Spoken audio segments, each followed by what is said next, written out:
whenever I forgot to record class ना, देखो recording का यहाँ से पता चलता है. This is the sign showing that the class is being recorded. ऊपर एक छोटा सा ऑन द लेफ्ट टॉप तुम लोग को नजर आ रहा होगा रिकॉर्डिंग का एक छोटा सा ब्लिंक करता हुआ रेड साइन. ओके चले जी. So we are calculating mass volume relationship. तो यहाँ पर हमारे पास फिर H2O2 का मोल्स निकाले हम लोगों ने.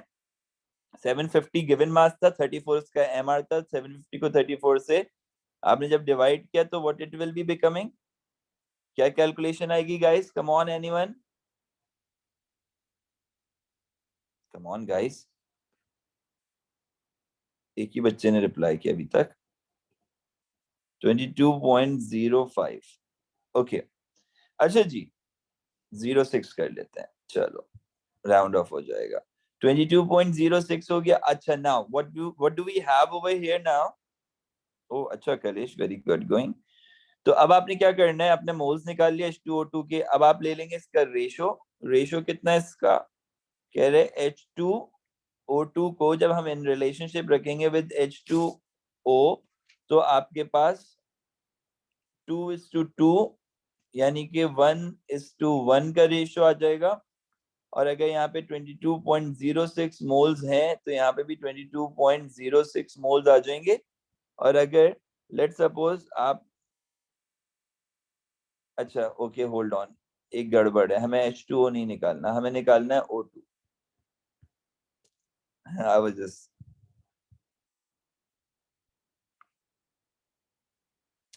misleading you guys. तो ये 2:1 का रेशियो आ जाएगा. सही है. अब सही है, अब सही है गाइस. 2:1 का रेशियो. यहाँ पर आप क्या आ जाएगा 22.06. यहाँ पर x आ गया. x बराबर है 22.06 डिवाइडेड बाय 2. और x बराबर होगा कितने के बेटा. नहीं बेटा शुरू से तो नहीं समझा सकता, यहीं से कंटिन्यू कर लो. आई डोंट नो तुमने क्यों लेट ज्वाइन किया बेटा. Okay, it will become 11.03. So now these are the moles of oxygen. अब मुझे तुम बताओ कि मोलर वॉल्यूम क्या कहता है. मोलर वॉल्यूम बराबर होता है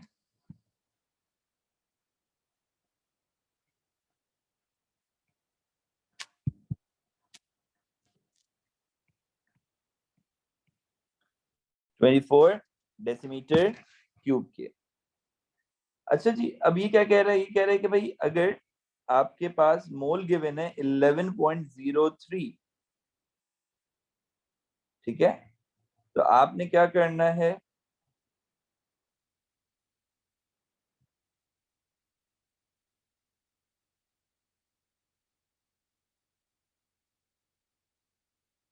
गाइस क्या करेंगे, मल्टीप्लाई करेंगे, है ना.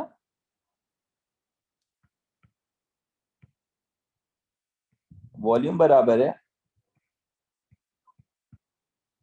मोलर वॉल्यूम के इनटू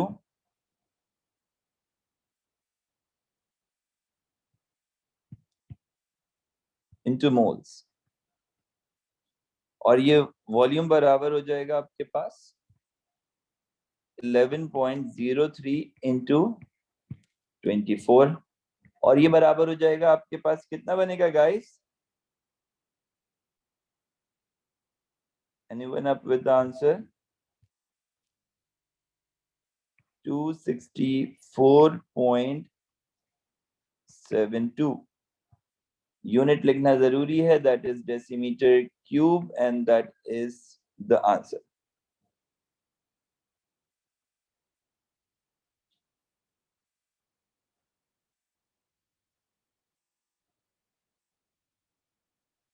अच्छा शहीद, ये कन्वर्जन्स होती हैं बेसिक. जब आप डेसीमीटर क्यूब की बात करते हैं तो एक डेसीमीटर क्यूब बराबर होता है 1000 सेंटीमीटर क्यूब के. तो जो भी आंसर आएगा उसको मल्टीप्लाई, अगर डेसीमीटर को तुमने सेंटीमीटर में कन्वर्ट करना है तो उसको मल्टीप्लाई बाय 1000 कर दोगे, और अगर सेंटीमीटर को डेसीमीटर में कन्वर्ट करना है तो उसको डिवाइड बाय 1000 कर दोगे. यानी कि ये कन्वर्जन समझ लो बेटा. डेसीमीटर क्यूब अगर कन्वर्ट करने जा रहे हैं सेंटीमीटर क्यूब में तो मल्टीप्लाई बाय 1000, और अगर सेंटीमीटर क्यूब को कन्वर्ट करना है डेसीमीटर क्यूब में तो डिवाइड बाय 1000. ठीक है।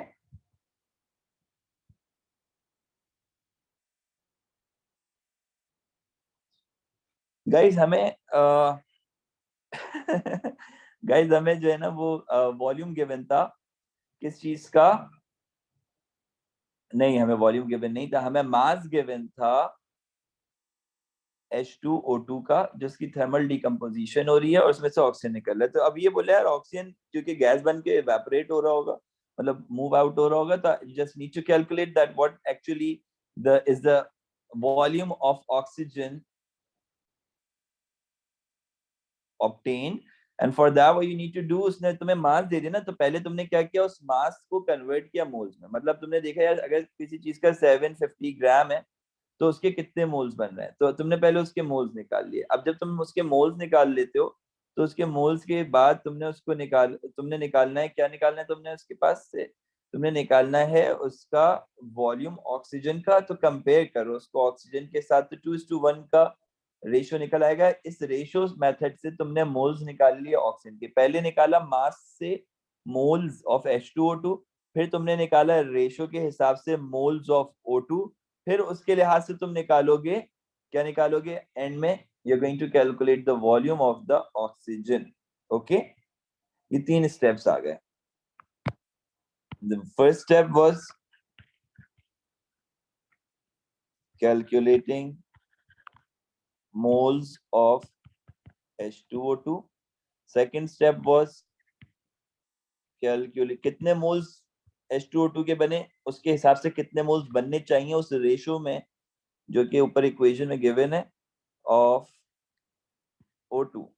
और फिर एंड में आपके पास आ जाता है कि what is the volume of O2 from the moles, calculating the volume of O2 from its moles. O2 के मोल्स आ गए तो मोल्स को कन्वर्ट कर लो। ठीक है बेटा, बिल्कुल शुरू में मैंने कन्वर्जन सिखाए थे आपको कैसे मोल्स को मास में, मास को मोल्स में, या वॉल्यूम को मोल्स में, और लाइक मोल्स को वॉल्यूम में कन्वर्ट कर सकते हैं। तो मोल्स आ गया, वॉल्यूम में तुम उसको कन्वर्ट कर लोगे खुद ही। ठीक है,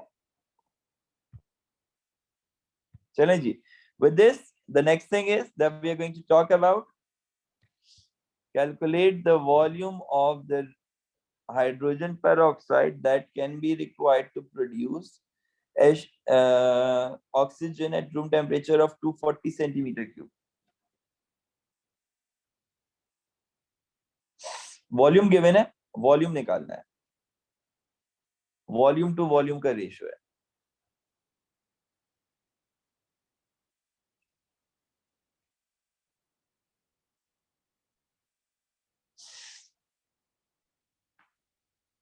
Okay, nice, nice. Can I move on with this already solved part of the question?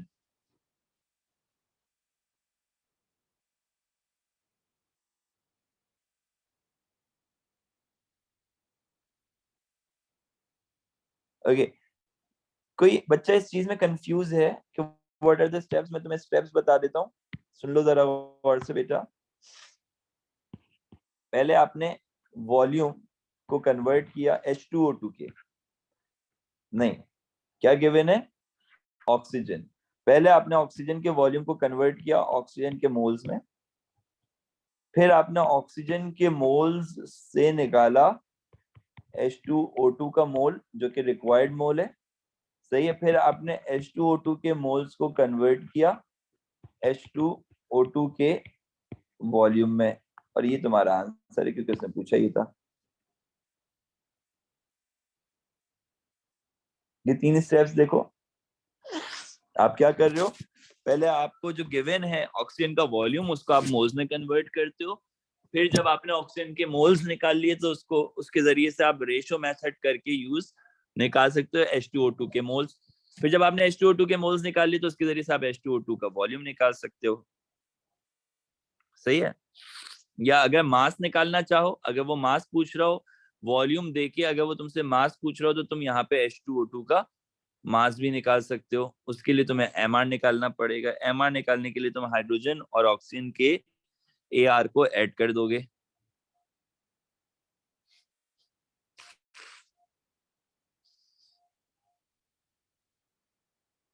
ये रहा बेटा क्वेश्चन आप लोगों के पास है, ये वॉल्यूम वॉल्यूम रिलेशनशिप का है, ठीक है। ये कह रहा है कि तुम्हारे पास सबसे पहले गिवन है, क्या गिवन है, 240 सेंटीमीटर क्यूब ऑफ ऑक्सीजन। ये 240 सेंटीमीटर क्यूब ऑफ ऑक्सीजन के लिए तुम्हारे पास कितना मास या कितना वॉल्यूम यूज होगा। तो तुम वॉल्यूम भी निकाल सकते हो, तुम मास भी निकाल सकते हो। मैंने यहाँ पे दोनों ही किए हुए, देखो वॉल्यूम निकालने का मेथड भी मेंशन किया हुआ है और मास निकालने का मेथड भी मेंशन किया हुआ है। ये रहा वॉल्यूम का मेथड, ये रहा मास का मेथड। 3 स्टेप्स से ऑक्सीजन का वॉल्यूम गिवन था, ऑक्सीजन के मोल्स निकाल लिए। ऑक्सीजन के मोल से, ऑक्सीजन के मोल से H2O2 के मोल्स निकाले। सवाल में देखते जाओ, यहाँ पे स्टेप्स देखते जाओ, सही है। ऑक्सीजन के, दोबारा से देखो, ऑक्सीजन का वॉल्यूम गिवन था, ऑक्सीजन के मोल्स निकाल लिए, मोल्स ऑफ ऑक्सीजन आ गया। गिवन वॉल्यूम और मोलर वॉल्यूम, इन दोनों को डिवाइड कर दिया, ठीक है।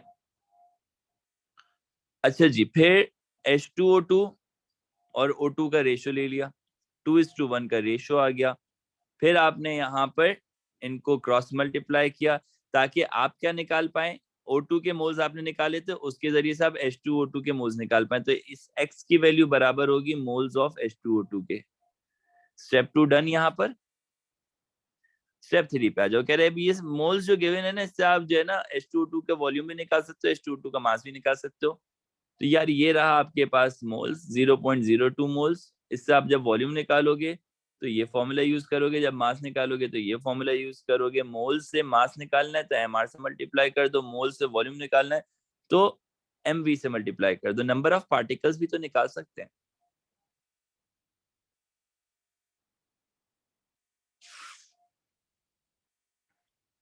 नंबर ऑफ पार्टिकल्स भी तो निकाल सकते हैं बेटा।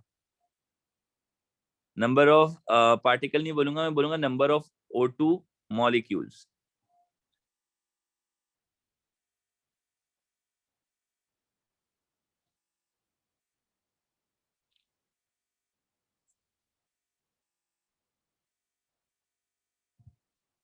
Fatima, I am not getting this. 2 DP पर लिखना होता है, 2 DP पर लिखना होता है, 2 DP पर मतलब समझा नहीं मैं।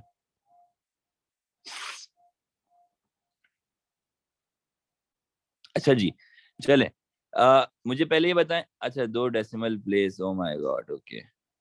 शहीर कहाँ गया तुम्हारे साथ, the product is liquid does the, नहीं बेटा नहीं, नहीं नहीं नहीं नहीं, नहीं। हमेशा वॉल्यूम गैस के लिए होगा, गैस के लिए वॉल्यूम होता है, सही है जी। नंबर ऑफ पार्टिकल्स निकालें इसके जरा, ये एक्सटेंशन है सवाल की। नंबर ऑफ पार्टिकल्स नहीं कहते, नंबर ऑफ मॉलिक्यूल्स कह लेते हैं। कैसे निकालोगे, वो कह रहे हैं 1 मोल बराबर है 6.02 इंटू 10⁻23 के। एक मोल में इतने पार्टिकल्स आ रहे हैं, तो बताओ कि फिर आपके पास 0.02 मोल्स में कितने पार्टिकल्स आएंगे। एक्स, और क्या कर देंगे हम फिर, क्रॉस मल्टीप्लाई। तो एक्स बराबर हो जाएगा 6.02 into 10⁻23 multiply by 0.02। Guys x का आंसर बताएगा कोई बच्चा मुझे प्लीज।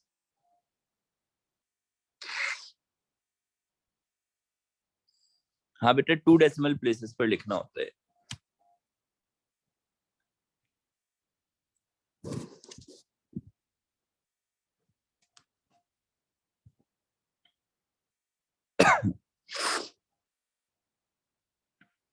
कम ऑन गाइस, किसी के कैलकुलेटर नहीं है, कैलकुलेट करके बता दो क्या होगा। should be somewhere around 1.2 into 10 to the power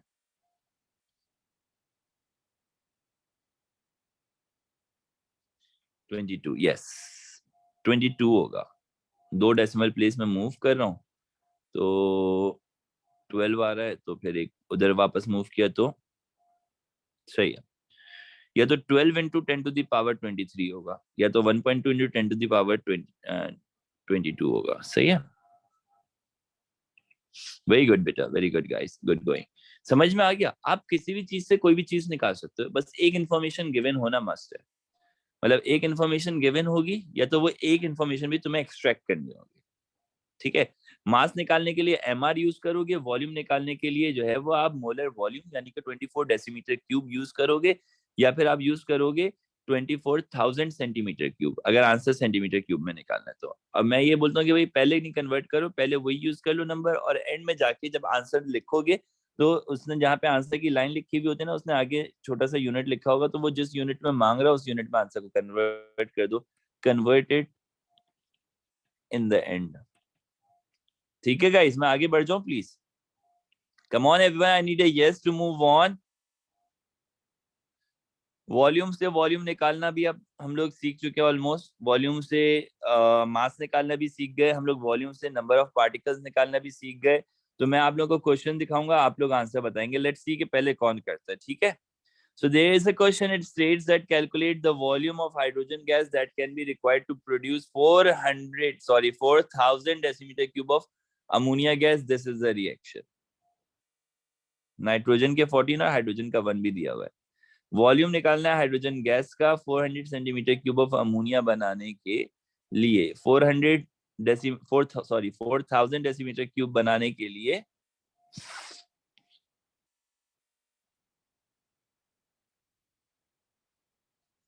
कितना हाइड्रोजन यूज होगा? Remember 3:2 is an important ratio. Anyone up with the answer? Just need the answer. Let's see who's going to solve it first. Come on guys, volume को पहले moles में convert करो, moles से moles का ratio निकालो, फिर दूसरे वाले के मोल्स को वापस से वॉल्यूम में कन्वर्ट करो। यार लॉजिक कुछ भी नहीं है। वो कह रहा है कि अगर किसी भी चीज का एक मोल होगा, सही है, अगर एक मोल होगा किसी भी चीज का, तो वो उसका एक कंप्लीट एमआर होगा। जैसे मास में, ऐसे ही उसके पास जो है ना वॉल्यूम में 24 डेसीमीटर क्यूब, डेसीमीटर क्यूब बराबर होता है लीटर के, सही है? तो 24 लीटर कह लो गैस की शक्ल में आ जाएगा। और अगर हम उससे पूछेंगे कितने नंबर ऑफ पार्टिकल्स घेरेगा, तो 6.02 इंटू 10⁻23 घेरेगा। ये वगाडो ने हमें पहले ही फिक्स करके दे दिया था। आप चेक कर लो, किसी भी गैस का एक मोल लोगे तो वो इतना ही निकलेगा। Abdul Hanan, 25 is the answer. Okay okay, Karan is saying 6,000 decimetre cube is the answer. Shaheer, कैसे मैं तुम्हें ये इंडिविजुअली समझा दूंगा। ये थोड़ा सा ना फिर एक जरा डिस्कशन करेंगे इसके ऊपर फिर फिजिकल क्लास में। Okay, so we have got 6,000 6,000 के दो answers. Guys, what about the rest of the people? We've got three answers, one from Karan, Rafi, and the other one is from Fatma, and then Janan, and then Fatima again with the unit. Okay, beta. Chale ji, anyone else coming up with the answer? No? Okay, so 6,000 is the right answer. Till here. ठीक है भाई? एक दफा जरा जिन जिन लोगों से solve नहीं हुआ वो लोग देख लें। हमारे पास पहले 4,000 गिवन था, 4,000 वाज गिवन फॉर अमोनिया, कि भाई इतना वॉल्यूम है तुम्हारे पास अमोनिया गैस का जो प्रोड्यूस हो रहा है, तुम ये बताओ कितना हाइड्रोजन का वॉल्यूम यूज होगा ये प्रोड्यूस करने के लिए। तो हमने पहले उसके मोल्स निकाले, फिर उसके मोल्स को आपस में कंपेयर किया इस इक्वेशन के हिसाब से। 3:2 का रेशियो आया। इक्वेशन का बैलेंस होना बहुत जरूरी है। और फिर आपके पास यहाँ पर ये क्रॉस मल्टीप्लाई हो गया। जब इसको मल्टीप्लाई बाय 3 डिवाइड बाय 2 किया तो हमारे पास, हमने बोला 250 मोल्स आ रहे हैं। किसके आ रहे हैं 250 मोल्स? हाइड्रोजन के आ रहे हैं। तो हमने बोला यार हाइड्रोजन के 250 मोल्स में कितना हाइड्रोजन गैस जमा हो सकता है, तो उसने हमें कैलकुलेट करके बताया 24 से इसको मल्टीप्लाई करके कि 6,000 तक आएगा। Very good. Yes, 250 is the mole. Okay good बेटा। So are we good to go बेटा?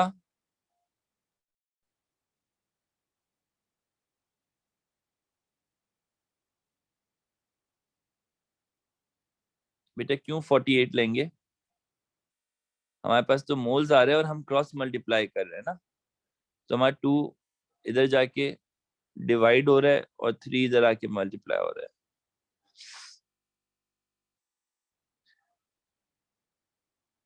अच्छा जी, now this is a like you can say this is a method जिसको कि आप ये समझ लें कि एक लॉन्ग टर्म मेथड है, लेकिन अगर मैं डायरेक्टली इसको किसी शॉर्टकट से करना चाहूँ, guys have a look at this one, ये कैलकुलेशन देखो, बल्कि ये मैं करवाता हूँ तुम लोगों को ना। देखो बेटा, कंपैरिजन किसका है? हाइड्रोजन का। हमें हाइड्रोजन का पता नहीं है कि कितनी हाइड्रोजन गैस लग रही है, और हमें NH3 का उन्होंने वॉल्यूम दिया हुआ है, सही है। लेकिन हमें पता है कि भाई अगर तुम्हें 2 NH2 प्रोड्यूस करने होंगे तो उसके लिए तुम 3 हाइड्रोजन यूज करोगे, ठीक है। तो 3:2 का रेशियो आ गया। फिर आप कह रहे हैं कि भाई यार we have like we are given the information that we are using 6000, no, hold on, we're using 4000 decimeter cube of we're producing 4000 decimeter cube of ammonia. So how much hydrogen should we be using for producing this much amount? तो भाई 3:2 का ratio, इसको कुछ नहीं करो, आप cross multiply कर दो, तो x बराबर हो जाएगा 3 into 4000 decimeter cube divided by 2, and that is equal to 6000 decimeter cube. This is so simple. Okay, answer will always remain the same ना। Exactly शिजा, that's what I was talking about। अच्छा okay, तुमने शायद okay okay ठीक है। देखो मेरे पास पहले से मेंशन हुआ था, मुझे पता था कि ये कैलकुलेशन आसान होती है तो बच्चे यहाँ पे डायरेक्ट मेथड पर आते हैं, तो मैंने उसको पहले से मेंशन कर दिया था। Okay, let's move on guys with the next question. So you're going to solve this one as well.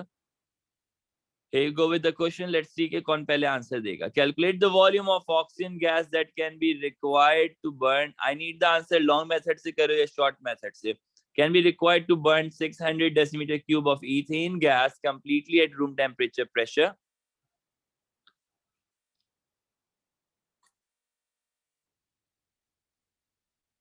C2H6 7O2 के साथ रिएक्ट करके कार्बन डाइऑक्साइड प्रोड्यूस कर रहा है with 6H2O.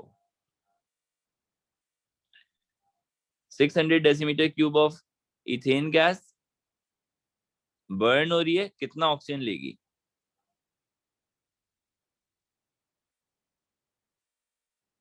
Okay, Zamran is saying it's 2100. Anyone else with the same answer?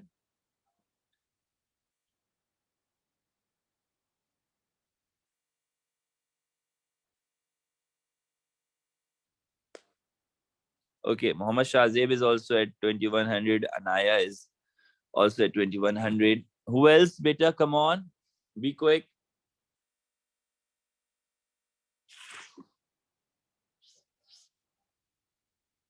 Okay, good. So 2100 is the right answer. 2100 decimeter cube. Guys, have a look if there is any problem you may discuss.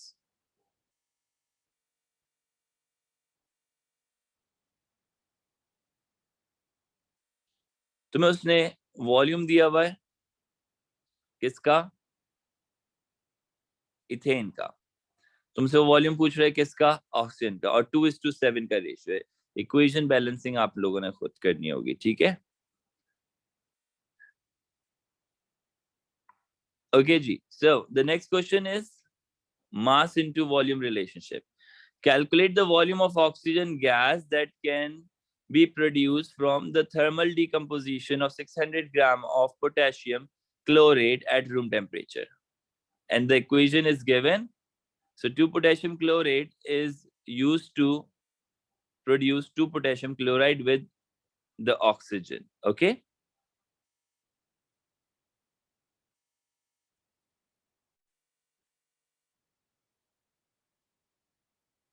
So who's up with the answer now?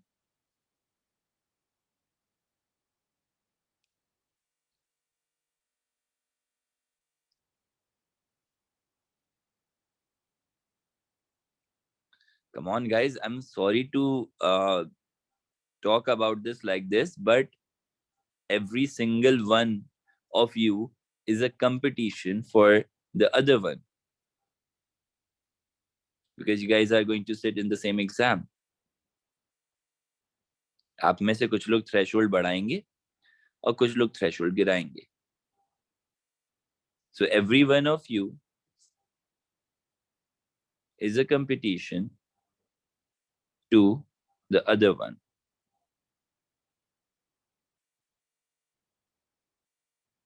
Always consider yourself in, like, तुम अपने जिम्मेदार हो, तो अपने आप को consider करो कि तुम थ्रेशोल्ड बढ़ाओगे ना कि गिराओगे. We have received the answer from Kalesh so far and no one else is answering it. Okay, Janan is also there with the answer, same answer. Okay, it's good to hear that. What about others, guys? कोई ऐसा है जिसको नहीं आ रहा हो? Is there someone who cannot calculate this thing out? Anyone? जिससे नहीं हो रहा हो, कोई मसला नहीं, आप मुझे बता दो, मैं दोबारा समझा दूंगा. वैसे स्टेप्स बहुत इजी है. वॉल्यूम ऑफ ऑक्सीजन गैस निकालना है. नहीं, मैं समझा दूंगा. वॉल्यूम ऑफ ऑक्सीजन गैस निकालना है that can be produced from the thermal decomposition of the mass given of potassium chloride. This much mass 600 grams से कैलकुलेट करना है. क्या हम सिंपली डायरेक्टली क्रॉस मल्टीप्लाई करके नहीं निकाल सकते?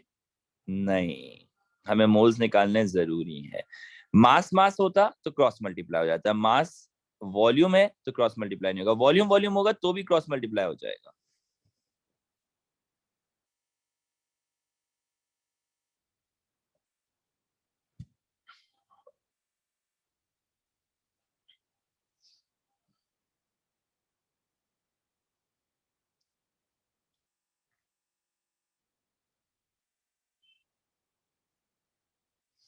चले जी. So far 3 of the students have given the right answer, that is 176.32.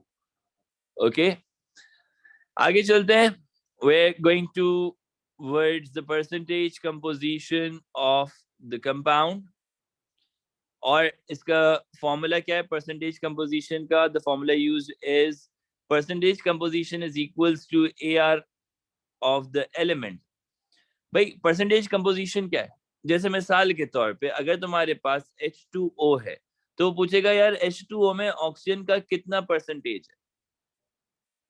ठीक है, या वो तुमसे पूछ लेगा भाई H2 का कितना परसेंटेज है, तो तुम क्या यूज करोगे? Percentage composition. एक मॉलिक्यूल में एक एलिमेंट का कितना वेटेज है बाय परसेंटेज, वो कैलकुलेट करना है. कैसे करेंगे ना? Have a look. कह रहे calculate the percentage by mass of nitrogen in ammonium nitrate. तो सबसे पहले आपने एमआर निकाला अमोनियम नाइट्रेट का, दैट इज 80. ठीक है, अब क्या करेंगे? फॉर्मूले में पुट कर दो. AR किसका? नाइट्रोजन का. AR 14 होता है. Number of atoms in the formula NH4NO3.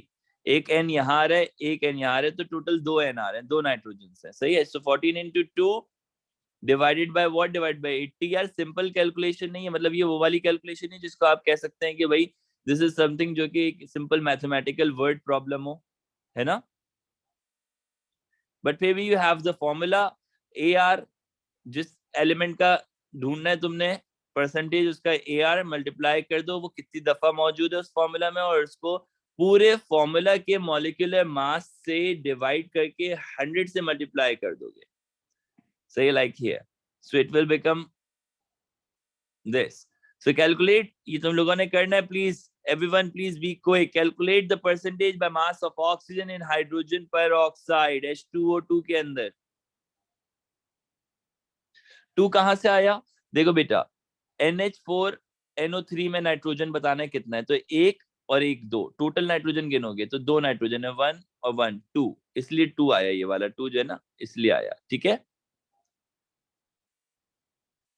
तो अब देखो H2O2 का बताओ. Calculate the percentage by mass of oxygen. किसमें? हाइड्रोजन पेरोक्साइड में.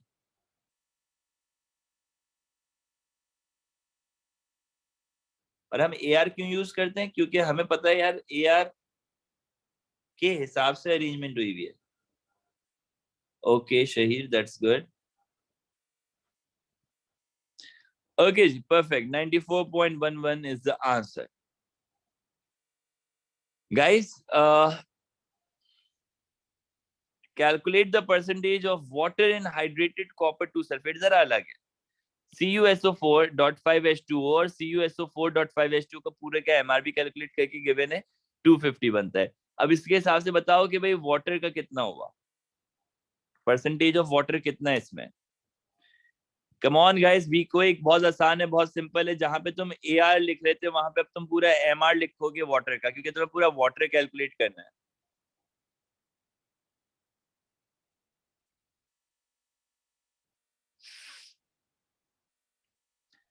Okay Shahid, that's good. 36 is the answer. 36 is the answer. Okay Anaya, कैसे किया? Okay, that's nice.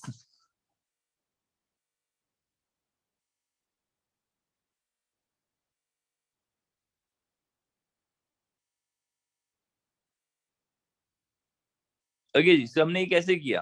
For those who haven't understand it yet, जरा एक दफा देख लो प्लीज, हमने ये कैसे किया। इसके अंदर जब आप लाइन अप करते हो ना चीजें, तो सबसे पहली चीज आपके पास आ जाती है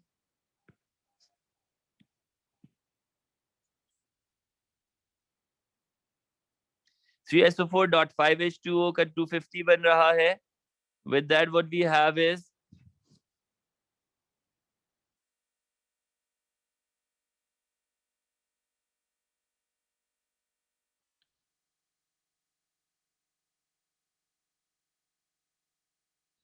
वाटर का 18 है, ठीक है। वाटर का MR होता है 18,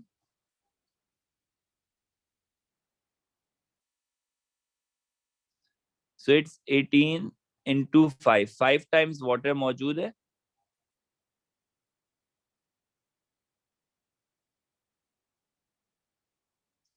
divided by what, total MR कितना है 250, मल्टीप्लाई बाय व्हाट, परसेंटेज निकालने के लिए 100 से मल्टीप्लाई करेंगे, आंसर आ जाएगा आपके पास 36%। आई hope that all of you understanding this. यार यहाँ पे मैंने AR नहीं लिया क्योंकि उसने पूछा पानी कितना है इसमें ना, तो हमने पूरा पानी का ही जो मास था वो ले लिया। So I hope that you guys are good with it, कि तुम लोगों को कैसे परसेंटेज कैलकुलेट करनी है इसका आइडिया हो गया। Can we guys move on with this?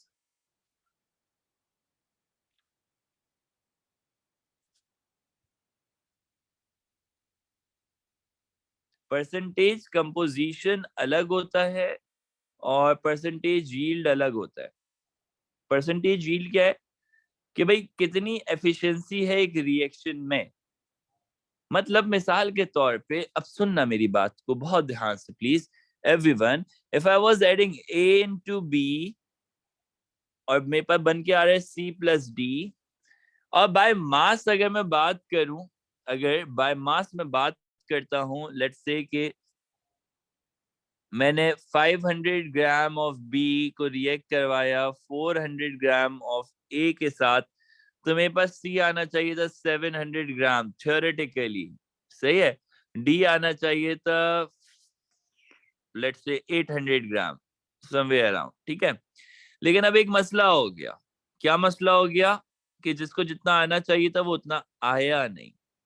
C let suppose आना चाहिए था मेरे पास 700 ग्राम, और मेरे पास सी बन के आ रहा है समवेयर अराउंड 350 ग्राम।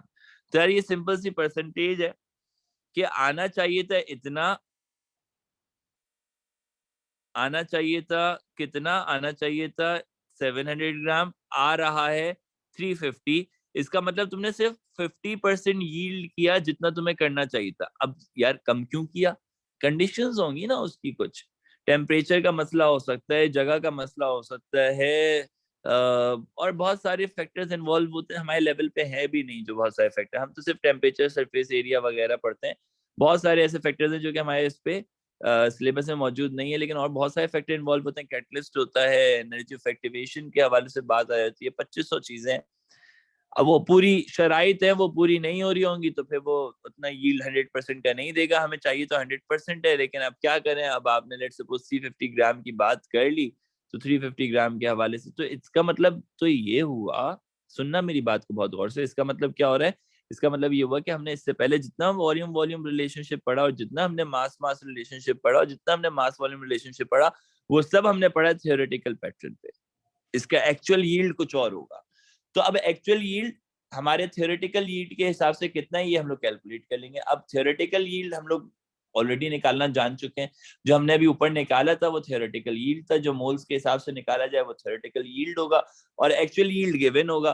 तो आप एक्चुअल यील्ड को थियोरेटिकल यील्ड से एक्सपेक्टेड यील्ड से जब आप डिवाइड करते हो, उसको मल्टीप्लाई बाय 100 कर दो, तो ओवरऑल परसेंटेज निकल आएगा। अब एक सवाल है यहाँ पे, कह रहा है 400 ग्राम ऑफ हेमाटाइट और produces 250 gram of iron in blast furnace, calculate the percentage yield. 400 ग्राम के हिसाब से कितना आना चाहिए ये देख लो। एक इक्वेशन गिवन है गाइस आपके पास, Fe2O3 plus 3CO will form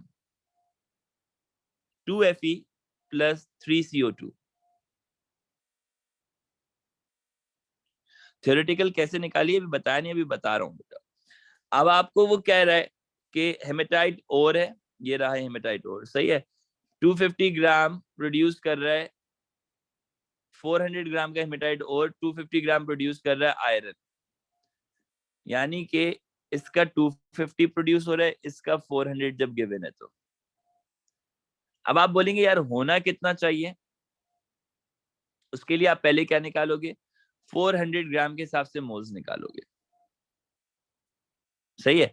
अभी तुम्हारा सवाल क्या हो जाएगा, भाई 250 ग्राम तुम कह रहे हो कर रहे हैं ना, मतलब फॉर्म कर रहे हैं, 250 ग्राम हटा दो। अभी लेट सपोज हमें नहीं पता 400 ग्राम Fe2O3 को करना कितना चाहिए, करना x चाहिए। अब वो x कैलकुलेट कर लो। अब ये तुम्हें पता ही ये है मास मास रिलेशनशिप। मास मास रिलेशनशिप कहता है कि भाई अगर 400 gram, let suppose you are having 400 gram of Fe2O3, how much iron you going to produce, you are going to produce x amount of iron. For that x we are going to calculate first the MR of Fe2O3. When once you have calculated the MR of Fe2O3, you're going to calculate the moles of Fe2O3. Now when you are going to calculate the moles of Fe2O3, तो given mass upon MR आ जाएगा, तो 400 upon 160 आ जाएगा, तो फिर आपका answer आ जाएगा 2.5 moles. अब Fe2O3 को जब आप रिलेट करेंगे Fe के साथ, तो 1:2 का रेशियो आएगा और 2.5:x रख देंगे हम लोग। क्यों? क्योंकि हमने 2.5 मोल्स ऑफ Fe2O3 यूज किया। अब हमारे पास कितने मोल्स आने चाहिए Fe के, वो हम यहाँ पे कैलकुलेट कर लेंगे। x बराबर है कितने मोल्स के, 5 मोल्स के। भाई 1:2 का रेशियो था, क्रॉस कर लेता अगर वैसे ही तो भी वही हो जाता। 1:2 का रेशियो था, 400 ग्राम के हिसाब से मोल्स निकाला, उसके मोल्स पता चल गए। अब 5 मोल्स ऑफ आयरन बनने चाहिए हैं, 5 मोल्स ऑफ आयरन बनने चाहिए, एक्सपेक्टेड नंबर है। इसका मतलब मास कितना एक्सपेक्टेड पे, 5 into 56 Fe, आयरन का AR होता है 56, तो 5 into 56 280 ग्राम बनना चाहिए। 280 ग्राम बेटा बनना चाहिए है, ये आपके पास एक्सपेक्टेड यील्ड है, ये आपके पास थ्योरेटिकल यील्ड है। 280 ग्राम बनना चाहिए, 280 ग्राम बनना चाहिए, बन कितना रहा है, 250 ग्राम बन रहा है। अब कंपेयर कर लो, 250 divide by 280 multiply by 100, 89% yield आ गई। ये 280 किधर से आया, ये 280 आया बेटा फ्रॉम दिस पर्टिकुलर कैलकुलेशन। मैंने तुम्हें बेटा एक बात बोली ना, देखो भाई, देखो, let's observe this again. I know इसमें आप लोग प्रॉब्लमेटिक होंगे।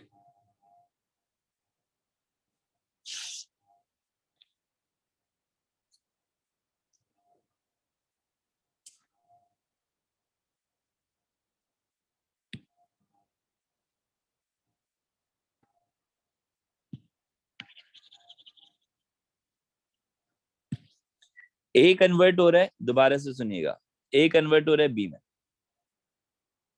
ठीक है। अब वो बोल रहा है कि यार मिसाल के तौर पे 100 ग्राम ए है, सही है, 100 ग्राम ए है, बी कितना बनाएगा, बी कितना बनाएगा थियोरेटिकली, ये आप करोगे मास मास रिलेशनशिप,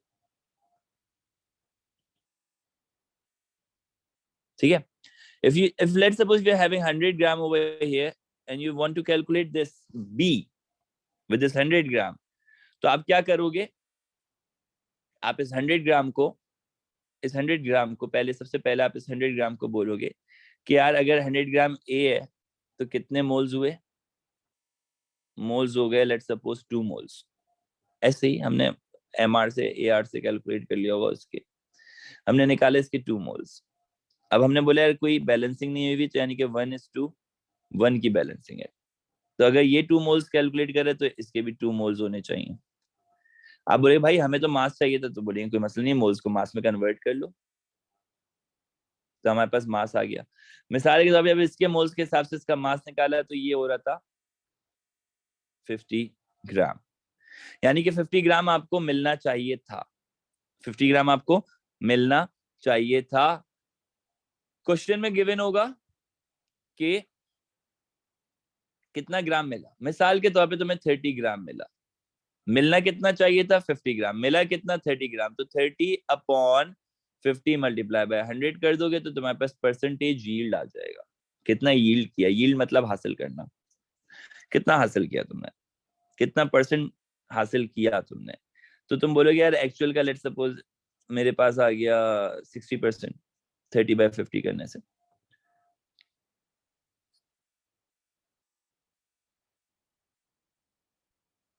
पहले ये बताओ यहां तक की कहानी समझ में आ गई?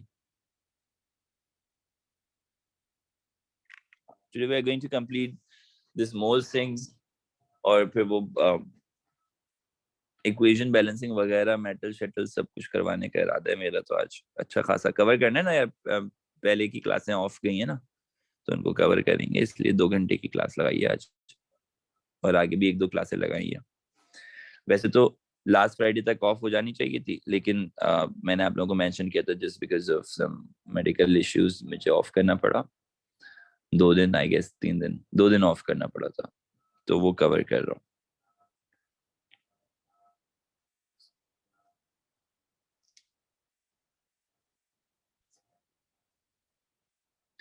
अच्छा जी, ये सवाल क्लियर हो गया है?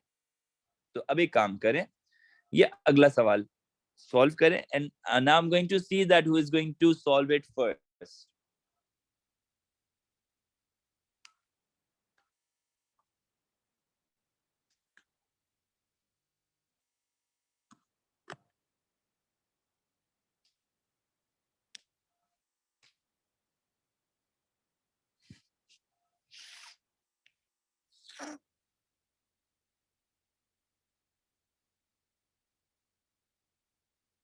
हाँ तो जल्दी पढ़ो, ज्यादा टाइम नहीं बचा है, 2 हफ्ते भी नहीं है पूरे। आज क्या हो गई, 25 तारीख हो गई, 10 दिन भी पूरे नहीं हो रहे यार तुम लोग के पास। The next 10th day, 9 days हो गए आज को मिला के, आज का दिन भी खत्म, चलो 8 दिन बाकी है पेपर होने में केमिस्ट्री का। माशाल्लाह जबरदस्त, स्पीड अप करो गाइस, कम ऑन। यार एमआर कैलकुलेट कर लो।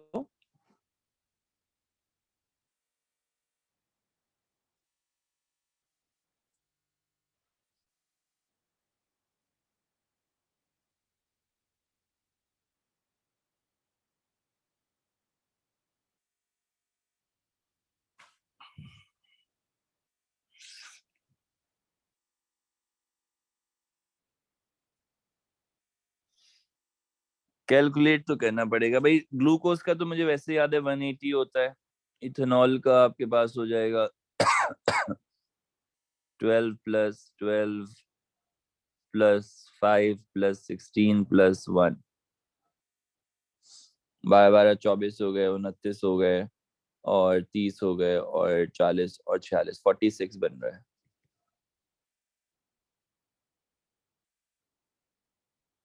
ग्लूकोज का एमआर 180, भाई क्या हो गया, एमआर कैलकुलेट करने में फंसे रहोगे, पेपर कैसे करोगे? 8 दिन बाद पेपर है।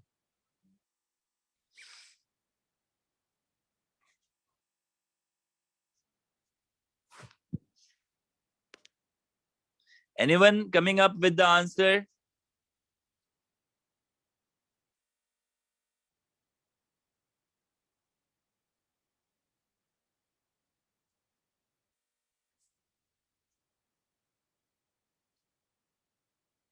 Okay, 14.68%.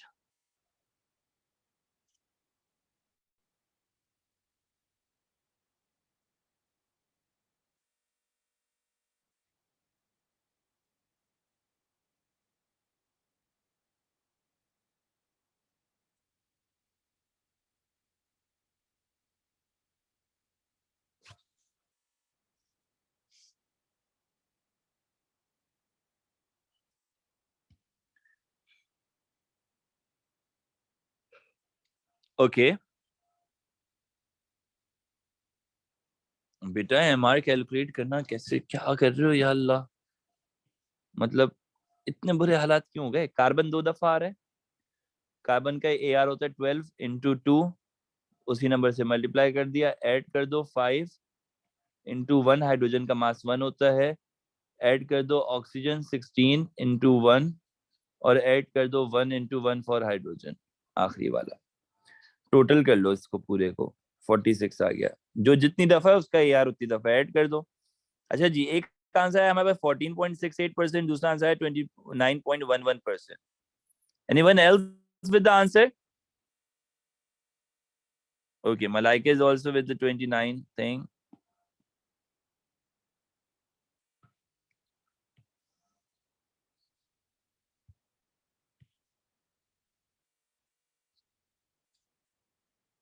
$29.37. चलें जी, so answer is lying somewhere at 29.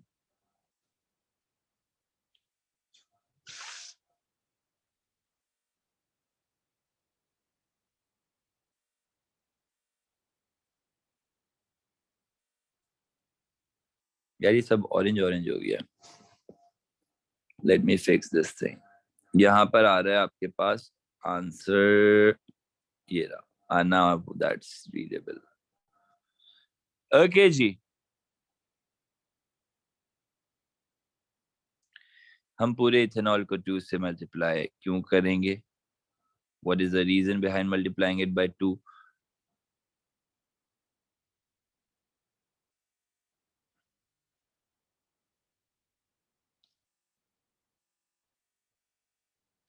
So 25, oh sorry, 29 is the right answer. Ratio 2 है। वे बेटा, रेशियो तो पहले यूज हो गया ना, यहाँ रेशियो आपने यूज कर लिया ना।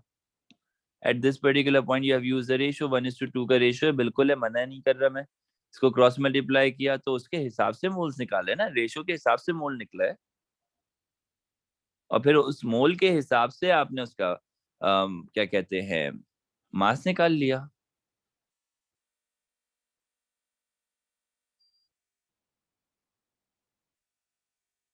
ओके चलें जी, the next part of the question is the limiting reactant. ये भी एक बेहतरीन सवाल है। लिमिटिंग रिएक्टेंट बच्चों को तंग करता है, परसेंटेज यील्ड भी तंग करती है। लिमिटिंग रिएक्टेंट की अगर बात करते हैं तो लिमिटिंग रिएक्टेंट के अंदर सबसे पहले इंपॉर्टेंट चीज आ जाती है कि भाई लिमिटिंग रिएक्टेंट होता क्या है। लिमिटिंग रिएक्टेंट वो है जिसकी वजह से रिएक्शन होना रुक जाए। क्यों? क्योंकि वो खत्म हो गया, यूज अप हो गया, एंड हो गया, जगह ऑक्यूपाई कर ली उसने ज्यादा, कुछ भी वजह हो सकती है।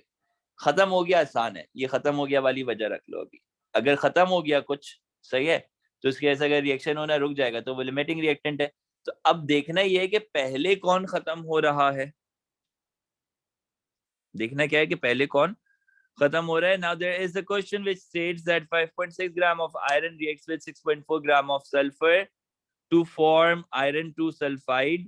Show by calculation which reagent must be in excess and use it to calculate the mass of iron sulfide formed in a reaction.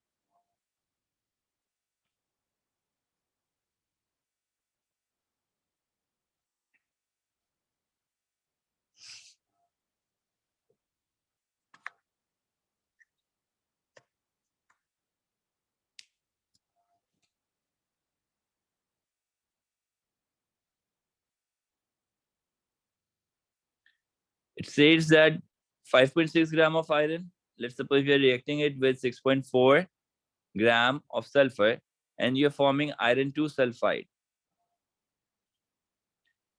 तो पहले कैलकुलेट ये करना है कि आपके पास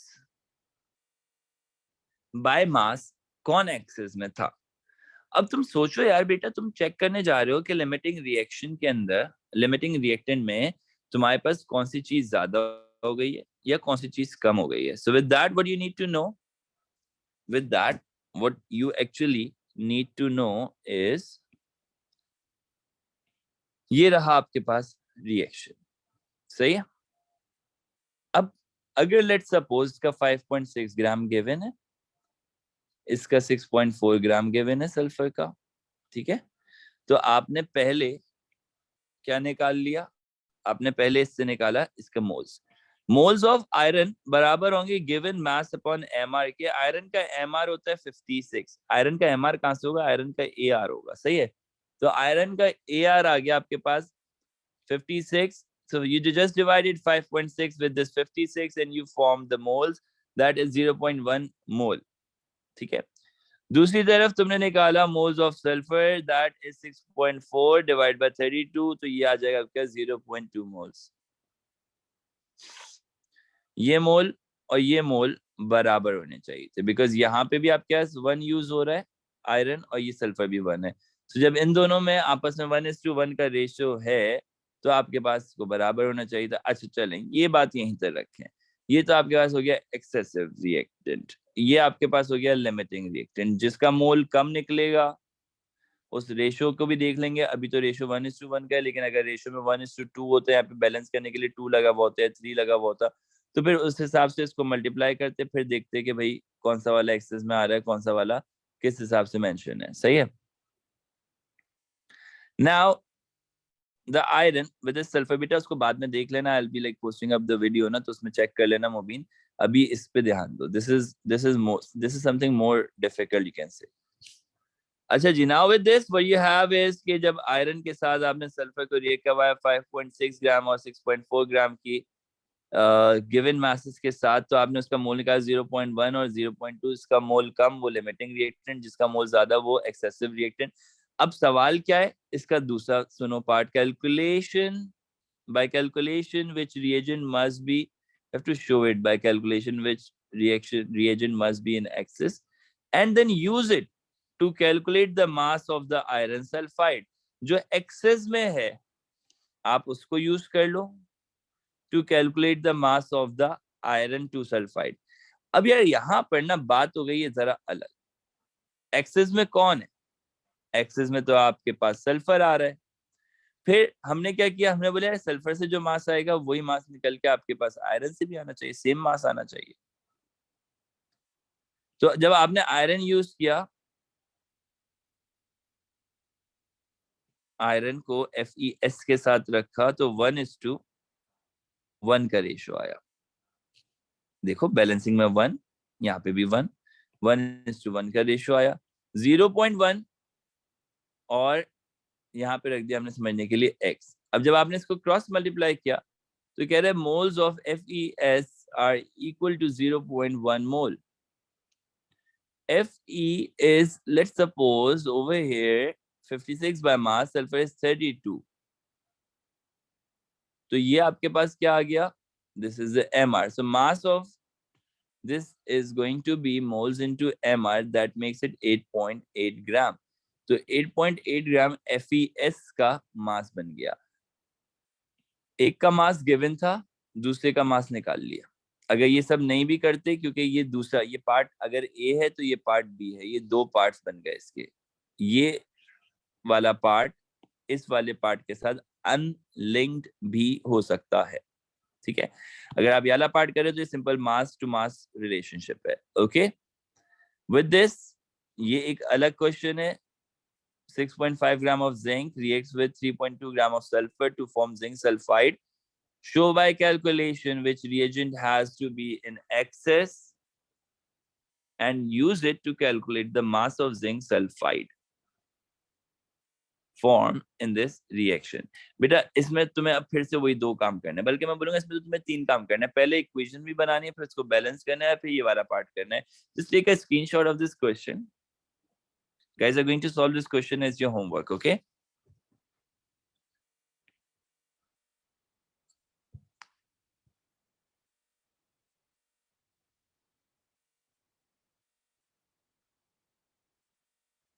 या फिर उससे भी ले सकते हैं, कोई मसला नहीं है, तो मुझसे भी सॉल्व करके देख लो guys. And do one more thing, just calculate the FeS, just calculate the FeS वाला mass by taking sulphur instead of this iron, okay. ये भी करके देख लेना, and this question as well. चलें जी, लेट्स, और इसका आंसर भी इन्होंने मेंशन किया हुआ है, that is 9.7 gram answer, okay. Check कर लेना please, and do let me know if you guys will be having any trouble regarding this question, okay? Concentration की बात करते हैं। Concentration is also called molarity of the solution, और जो solution होता है वो मोलर सॉल्यूशन कहलाएगा।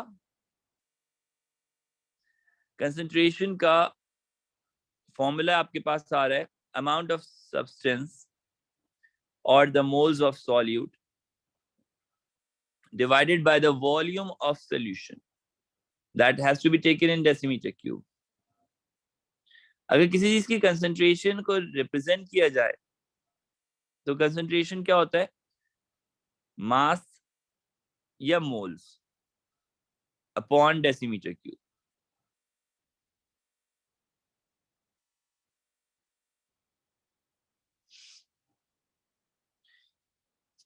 तो कंसंट्रेशन अगर आप निकालना चाहे ग्राम पर डेसीमीटर क्यूब, तो मोल्स पर डेसीमीटर क्यूब को उसके एमआर से मल्टीप्लाई कर दो।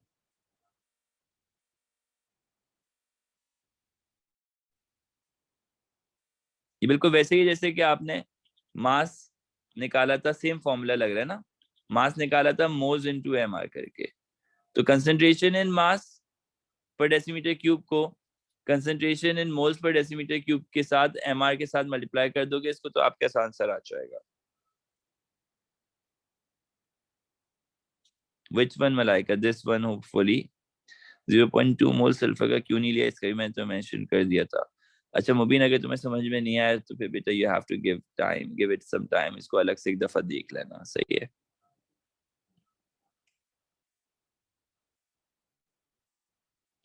ओके चले गाइस, लेट्स मूव ऑन। अब यार यहाँ पे कह रहे हैं 4 मोल्स ऑफ सल्फर, नहीं 4 moles of sulphuric acid in 2 decimetre cube of water.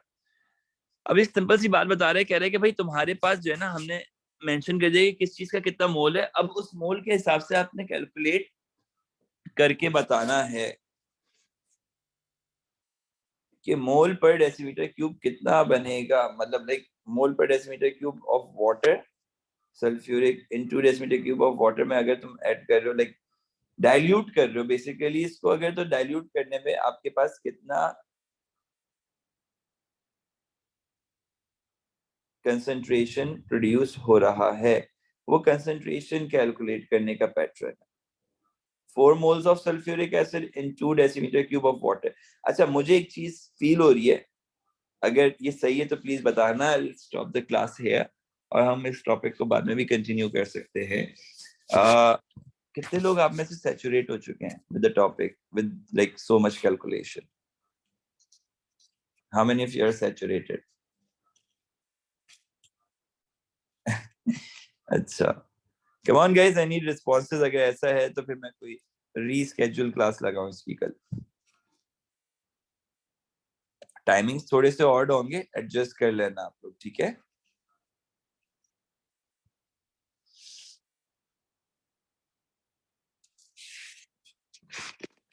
कोई एल्कीन थोड़ी हूँ, ये भी सही है बेटा। टाइमिंग तो मैं चेंज नहीं कर सकता, और टाइमिंग मुझे अपने हिसाब से रखनी पड़ेगी।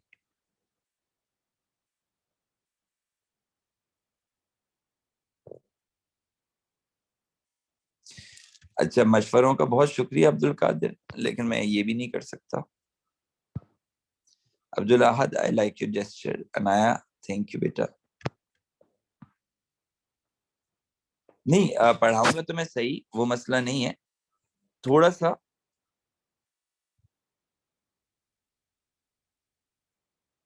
या every one of you need more practice. देखो सैचुरेट पता है कौन हो रहा है, मैं बताता हूँ, आप प्लीज बुरा नहीं मानना, लेकिन सैचुरेट बच्चे वो हो रहे हैं जिनके पास कोई प्रायर कॉन्सेप्ट है ही नहीं मोल्स का, ना कोई ठिकाना नहीं है मोल्स का जिनके पास, वो सैचुरेट हो रहा है। मुबीन कौन सा पेपर है कल तुम्हारा बेटा?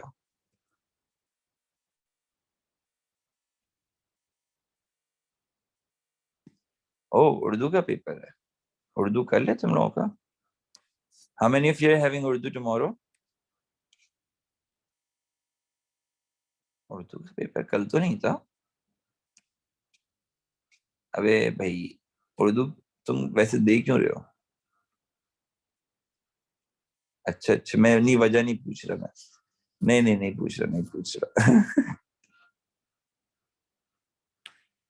अच्छा ओके ठीक है, चलो ओके खैर। तो मुबीन तुम you may take off, तुम like focus on your paper, like a subject that is going to be exam tomorrow. So what you can do later is तुम इसका recording देख लेना, I'm going to upload the recordings, okay? चले जी, with the rest of you, it's 9:26. Let's take 10 minutes break, I guess. बेटा ऐसे सही नहीं बोलो, ऐसा ना हो कैमरेज वाले आ जाए, ब्रिटिश काउंसिल ऐसा ना हो घर पे पहुंची हुई हो काली दीगों में, है ना? पॉसिबली रिकॉर्डिंग बेटा कल शेयर करूंगा सारी रिकॉर्डिंग्स। असल में रिकॉर्डिंग्स की बहुत बड़ी बड़ी फाइल्स बन रही है, उनको तो थोड़ा सा ना वो करना पड़ेगा, लाइक कट डाउन करना पड़ेगा फाइल्स को टू अपलोड ना, तो वो इंशाल्लाह कल तक कर दूंगा। अभी डाउनलोड पे लगाया था तो वो तकरीबन एक पूरा दिन मुझे डाउनलोडिंग में लगा है उसकी। हाँ ये वाला पार्ट भी एडिट कर दूंगा, डोंट वरी शेख। ड्राइव का कोई लिंक नहीं है बेटा, you just have to send your email IDs on the group, और फिर वहां से तुम्हें जो है ना मिल जाएगी record, like Hassan will be like adding your ID into the, okay? अच्छा देखो,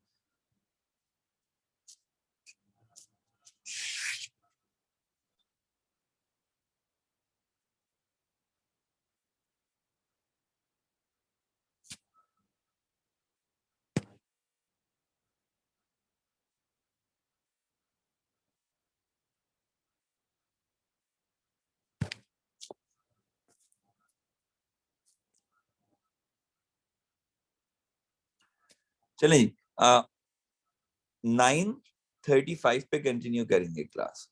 We're going to continue the class at 9.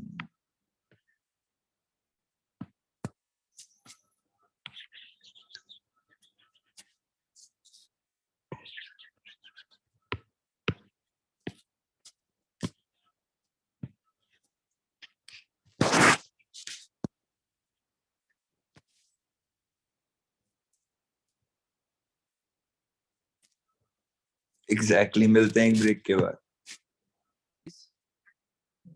Okay ठीक है। अच्छा मुझे बताओ, am I audible to all of you? जल्दी से मेंशन कर दो so that we can move on. थोड़ा सा ब्रेक एक्सटेंड हो गया हमारा, है ना? ओके थोड़ा सा माइंड फ्रेश हुआ होगा तुम लोगों का।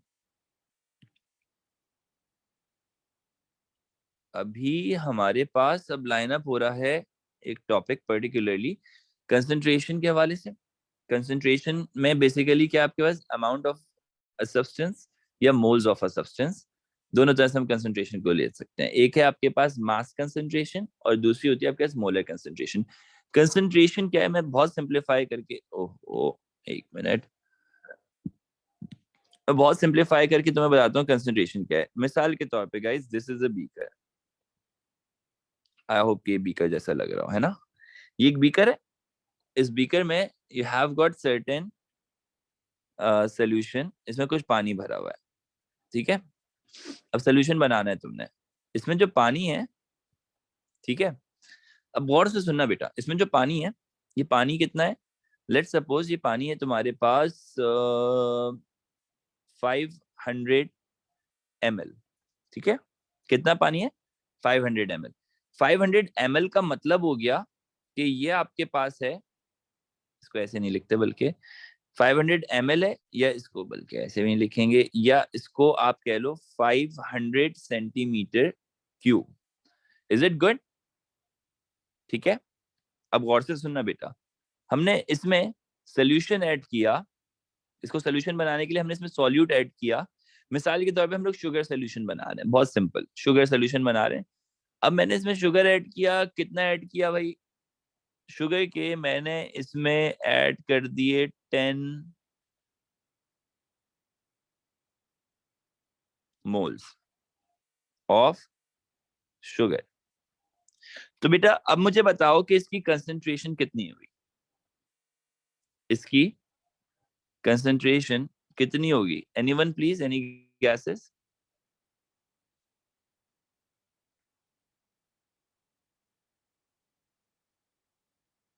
इसकी कंसंट्रेशन कितनी होगी? बहुत सिंपल सा सवाल है।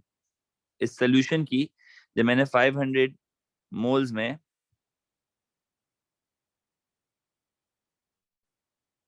500 सेंटीमीटर क्यूब में 10 मोल्स ऑफ शुगर ऐड किया। आप दोनों सही हैं, पता है इसकी कंसंट्रेशन होगी 10 मोल्स पर 500 डेसीमीटर क्यूब, या हम इसको ऐसे भी लिख सकते हैं 20 मोल्स पर डेसीमीटर क्यूब।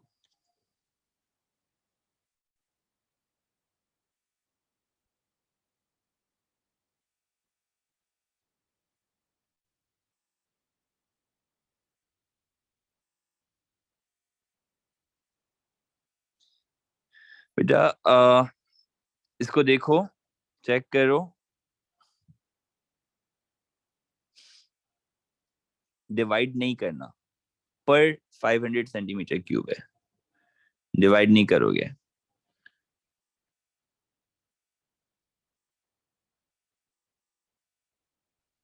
एक करेक्शन कर दूं मैं यहाँ पे, इट इज 500 सेंटीमीटर क्यूब या 20 moles per dm cube. Guys यहां तक की बात किस किस को समझ में नहीं आई, जल्दी से बता दो, because concentration is something important. Okay Leena,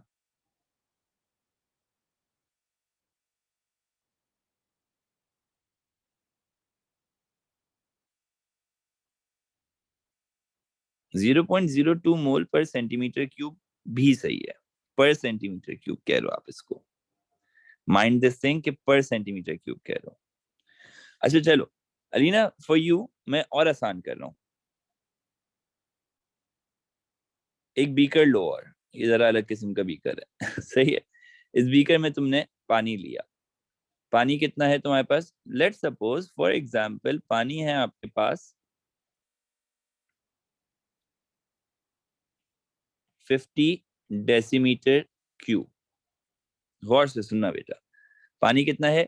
50 decimetre cube, और इसमें तुमने ऐड किया एक सॉल्यूट, और सॉल्यूट इसमें कितना ऐड किया तुमने? 50 मोल्स का कोई भी सॉल्यूट एक्स ऐड कर दिया इसमें। तो अब बताओ सॉल्यूट एक्स का ये सोल्यूशन कितना कंसंट्रेटेड है?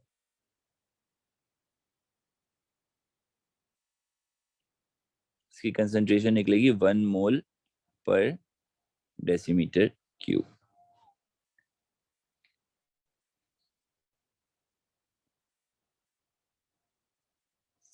बेटा मैं तो इस चीज पे जा ही नहीं रहा ना कि एन क्या वी क्या, मैं तो एक बेसिक कॉन्सेप्ट डाल रहा हूँ तुम्हारे जहन में, तुम समझो ना। कंसंट्रेशन क्या है? कितना सॉल्यूट कितने सॉल्वेंट पर है, ये कंसंट्रेशन है, सॉल्यूट पर सॉल्वेंट। अब तुम उसको number of moles per volume कर लो, मैं तुम्हें सिंप्लीफाई कर रहा हूँ, कुछ भी नंबर ऑफ मोल्स ले लो या नंबर ऑफ मास ले लो या मास ले लो, सिंपली कुछ भी ले लो आप, सही है, पर कितना वॉल्यूम, उसी हिसाब से यूनिट डिसाइड कर लो। तो मोल पर डेसीमीटर क्यूब हो सकता है। अच्छा अगर मैंने 50 मोल्स नहीं डाला होता, 50 ग्राम डाला होता, तो क्या बनता है? ये बनता है 1 ग्राम पर डेसीमीटर क्यूब। समझ में आया अलीना? क्लियर हुआ ये कॉन्सेप्ट?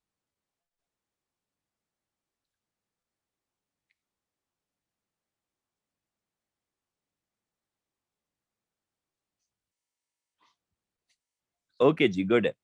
अब क्या बोल रहा है ये देखो, कह रहा है कि कंसंट्रेशन इन ग्राम पर डेसीमीटर क्यूब गिवन है, अगर तो वो बराबर है concentration in moles per decimetre cube multiply by M R. यार बेटा एक बात सुनो, ये वाला फॉर्मूला देखो, मास बराबर होता है मोल्स इनटू एम आर के। अगर बेटा मास बराबर है मोल्स इनटू एम आर के, प्लीज गौर से सुनना, अगर मास बराबर है मोल्स इनटू एम आर के, अगर मास बराबर है मोल्स इनटू एम आर के, तो बेटा कंसंट्रेशन इन मास बराबर होगा ना concentration in moles into M are.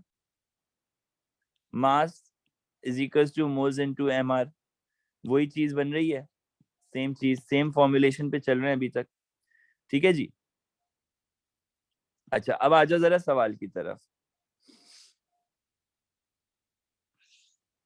सवाल बहुत सिंपल है, क्या है, कह रहे 4 moles of sulfuric acid in 2 decimeter cube of water, है ना। अब वही वाली बात रिलेट करो जो मैंने ऊपर बीकर पे समझाई थी, 4 moles पर 2 decimeter cube of water। इसका मतलब क्या आ गया कि आपके पास 4/2 की वैल्यू बन रही है and it will make 2 mole per dm cube. Are we good to go with this? Are we good to go with this? Come on guys, a yes और अ नो। ओके जी, perfect है, perfect है। Now focus. अब ये वाला तुम लोगों ने कैलकुलेट करना, 0.2 moles of sodium hydroxide in 100 centimetre cube of water.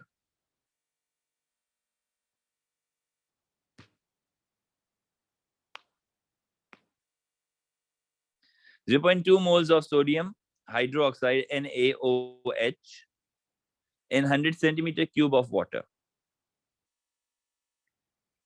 अच्छा, निकालना तुमने डेसीमीटर क्यूब में ही है।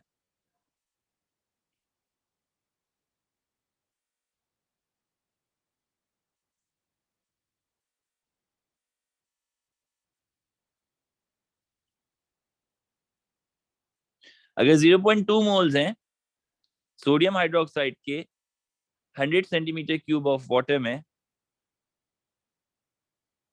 तो डीएम क्यूब पे कितनी वैल्यू आएगी? Yes, okay, Mohammad Shahzeb and Fatima, you guys, Abdul Hannan, you guys are going good. तो आपके पास आंसर आ जाएगा कितना? 2 moles per decimetre cube concentration का। अब मेरे जुमले सुनना बेटा जरा प्लीज, गौर से सुनना। क्या कह रहा है? ये कह रहा है, पहले तो यहां से एक्स हटा दो मैं, सही है।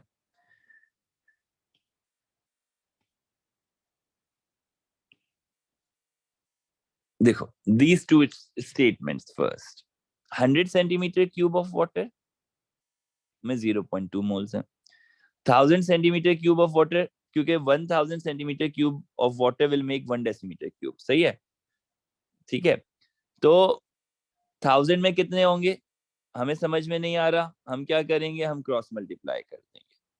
जब हम इसको क्रॉस मल्टीप्लाई करेंगे तो क्या आ जाएगा, x into 100 is equal to 0.2 into 1000, x is equal to 200 upon 100, और ये बराबर हो जाएगा 2 मोल डेसीमीटर क्यूब के। मैं ये बोलता हूँ क्रॉस मल्टीप्लाई से अगर आप सॉल्व कर रहे होंगे, इस क्रॉस मल्टीप्लिकेशन से सॉल्व करोगे, आपके एरर की चांसेस बिल्कुल जीरो है। बजाय इसके क्या फॉर्मूले लगाओ।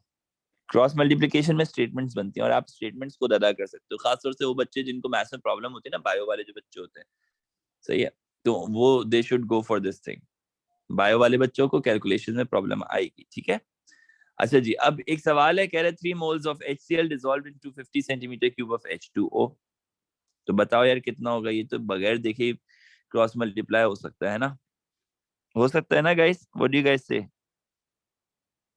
3 मोल्स ऑफ HCl, 250 में 3 है, 3 मोल्स बराबर है या मौजूद है इनटू 250 सेंटीमीटर क्यूब। तो बताओ 1000 सेंटीमीटर क्यूब में कितना होगा? क्रॉस मल्टीप्लाई, सेंटीमीटर क्यूब एक तरफ रखना, मोल्स एक तरफ निकलेगा आके। तो जब क्रॉस मल्टीप्लाई करोगे तो क्या आ जाएगा? 3 into 1000 divided by 250 is equal to what? Is equal to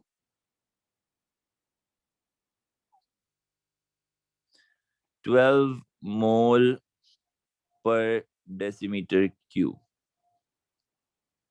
guys, I hope कि तुम लोगों को कंसंट्रेशन कैलकुलेट करना आ गई होगी कि कैसे कंसंट्रेशन कैलकुलेट करते हैं। अब ये वाला पार्ट भी कहीं ना किसी क्वेश्चन पे इम्प्लीमेंट हो रहा होगा, सही है जी। With this let's keep this class for today till here. हाँ अलीना, बच्चे बोलो। अच्छा बेटा, Hasan, if you're putting up the formula, I would suggest you कि अगर तुम फॉर्मूले से कर पाते हो फॉर्मूला रखकर it's good to go. लेकिन जब बच्चों को कन्वर्ट करने होते हैं यूनिट्स और फिर साथ में फॉर्मूला लगाना होता है, आई हैव सीन कि भाई बच्चे या तो कन्वर्ट करना भूल जाते हैं या फॉर्मूला के अंदर कन्वर्जन गलत प्लेस कर देते हैं. तो यहाँ पर कन्वर्जन भी साथ हो रही है और फॉर्मूला लगाए बगैर आंसर भी निकल आएगा. समझ गए? ये ज्यादातर मैं ये मेथड उन बच्चों के लिए मेंशन कर रहा हूँ क्रॉस मल्टीप्लिकेशन वाला जिन बच्चों को कन्वर्जन में प्रॉब्लम आती है. जैसे मैं अपनी अगर मिसाल दूं ना, आई एम द पर्सन, मुझे खुद कन्वर्जन में प्रॉब्लम आती है, कन्वर्ट करने में प्रॉब्लम होती है. ठीक है, और मैं बता देता हूँ जितने भी बायो वाले स्टूडेंट्स होंगे उनको यूनिट्स कन्वर्ट करने में प्रॉब्लम आएगी. ठीक है, सो दिस इज लाइक इस मेथड से करोगे तो एरर के चांसेस कम हो जाते हैं. अच्छा जी, convert decimetre cube first and divide, बिल्कुल कर सकते हो, बिल्कुल कर सकते हो. तुम डेसिमीटर क्यूब में अगर उसको करोगे तो वो 0.25 हो जाएगा, फिर तो तुम्हें कुछ करना ही नहीं होगा, है ना.